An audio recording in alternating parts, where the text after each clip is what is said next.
விஷயம். ஏகே, உன்னோட கம்பெனி ரிஷி கம்பெனியை கொலாபரேட் ஆன அந்த பொய்யான விஷயம் வெளியே நல்லா ரீச் ஆயிடுச்சு தெரியுமா? நம்ம கம்பெனியோட ஷேர்ஸ் இப்ப வேற லெவல்ல இருக்கு. என்ன பொய்யான ரூமரா இல்லையா? பேங்கர் சொன்னது சரிதான். நீங்க 2 பேரும் ஒன்னா சேரணும். உங்க 2 பேரோட ஷேர்ஸும் கடந்த 5 வருஷமா இருந்த ரெக்கார்ட்ஸ் எல்லாம் பீட் பண்ணிடுச்சு. நிஜமாவே 2 பேரும் collaborate ஆயிட்டீங்கன்னா then you both will rock. இந்த உலகம் உங்க 2 பேரையும் ஒன்னா பார்க்க விரும்புது ஏகே. ஆனா நான் அந்த மாதிரி பார்க்க விரும்பல. சரி, அதுல என்ன ப்ராப்ளம் இருக்க போகுது? ப்ராப்ளம் இருக்கு. நான் சொல்றத நீ செய். 2 நாளைக்கு உன் போனை ஆஃப் பண்ணி வை. நானும் ஆஃப் பண்ணி வச்சிடறேன். ரிஷி அப்புறம் பேங்கர்ஸோட கால்ஸ் யாரையும் அட்டென்ட் பண்ண வேணா, அப்படியே விட்டுடலாம். அதுக்கப்புறம் பாரு 2 நாள் கழிச்சு ஷேர்ஸ் தானா தன்னோட இடத்துக்கு வந்து. ஏகே, நீ என்ன நினைச்சிட்டு இருக்க? நீ பிசினஸ் பண்றதுக்காக தான் இங்க வந்த. பிசினஸோட growth இன்க்ரீஸ் ஆகுறப்ப நீ ஏன் இந்த மாதிரி? எனக்கு எதிரில ரிஷி நிக்கிறான்.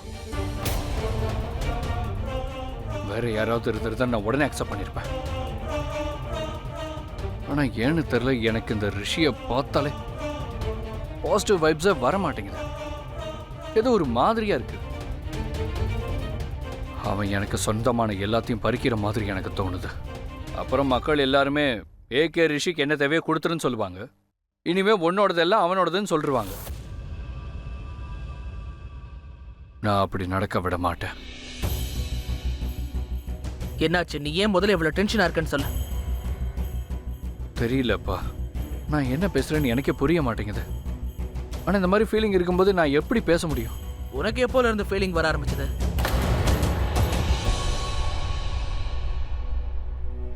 அந்த பக்கம் தான் வாசலுக்கு வழி. போய் வேலையை பாரு, உருப்படியா ஏதாவது பண்ணு. போ. உனக்கு ஒன்றும் இல்லைல்ல? நான் ஒழுங்கா தான் இருக்கேன். போ நீ, போ வேலையை பாரு. போ. இங்க பாரு, 2 நாளைக்கு போன் ஆன் பண்ணக்கூடாது. ஓகே.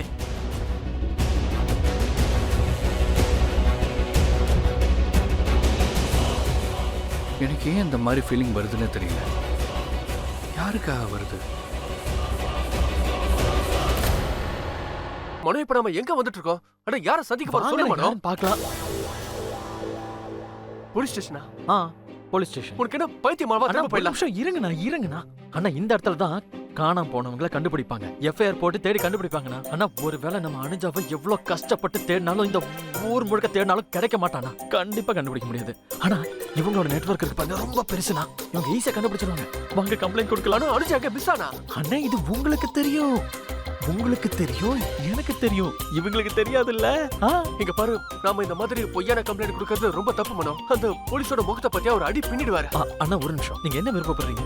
மறுபடியும் ரெஸ்டாரண்ட்டுக்கு போய் வெயிட் பண்ணணும்னு சொல்றீங்களா? அனுஜா அங்க வருவான்னு நினைக்கிறீங்களா? அவன் நாளைக்கு இல்ல நாளானைக்கு வருவான்னு சொல்லி இப்படியே காத்துக்கிட்டே இருப்பீங்க. அவ வரலனா என்ன பண்ணுவீங்க சொல்லுங்க? இல்ல மனோ, வேணாம். ஒருவேளை அவருக்கு டவுட் வந்துருச்சு அப்படின்னா அதுக்கப்புறம் ரொம்ப பெரிய பிரச்சனை ஆயிடும் மனோ. எனக்கு என்னமோ இது சரியா வரும் தோணல. நம்ம இன்னொரு பிளான் பண்ணலாமே. கேளுடா. வாங்க சார். வணக்கம் சார், எப்படி இருக்கீங்க? வணக்கம். நீங்க? சார், நான் தான் மனோ. உங்களுக்கு ஞாபகம் இல்லையா சார்? பிரமோதோட friend sir. ஞாபகம் இல்லையா உங்களுக்கு? அப்படியா? நீங்க தான் பிரமோதோட ஃப்ரெண்ட் மனோவா? அவனே தான் கண்டுபிடிச்சிட்டாரு போல. பிரமோத் ஏதோ மிஸ்ஸிங் கேஸ்னு சொன்னாரு. அது நான் சொல்றேன். அது விஷயம் என்னன்னா சார், இவர் தான் என்னோட பெரிய அண்ணன் ரிஷி. நான் இவரோட தம்பி. இவரோட வைஃப் பேர் அனுஜா. அவங்க என்னோட அண்ணி. அவங்க வீட்டை விட்டு போயிட்டாங்க சார். இவங்களுக்குள்ள ஒரு சின்ன சண்டை, அதான் அவங்க போயிட்டாங்க.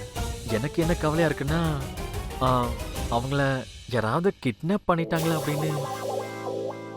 அது சரி, இது எப்ப நடந்த விஷயம்? இல்ல சார், அது 7 வருஷத்துக்கு முன்னாடி. அது சார் 7 நாளைக்கு முன்னாடி நடந்த விஷயம்.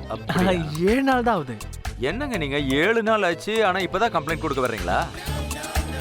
இல்ல சார், ஆக்சுவலி என்னன்னா, நாங்க அன்னைக்கே வந்திருக்க வேண்டியது. ஆனா ரிஷனா என்ன சொன்னாருன்னா, சண்டை போட்டா ஒரு 2-3 நாள் கழிச்சு வந்துருவாங்கன்னு நினைச்சாரு. ஆனா அவங்க வரவே இல்லை சார்.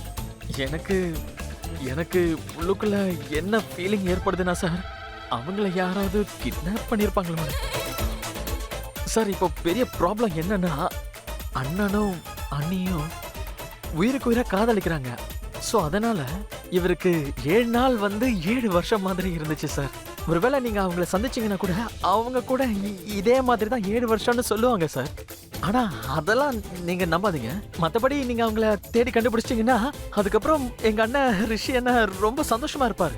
அவரே எல்லாத்தையும் தேடி கண்டுபிடிச்சிருவாரு. எங்க என்ன நடந்துச்சு இல்லனா அப்படிதானே? ஆமா. சரி, நீங்க இப்போ வீட்டுக்கு போங்க. 24 ஹவர்ஸ்ல அவங்க உங்க எதிரில் இருப்பாங்க. ஓகே, நீங்க அவங்க டீடைல்ஸ் கொடுங்க.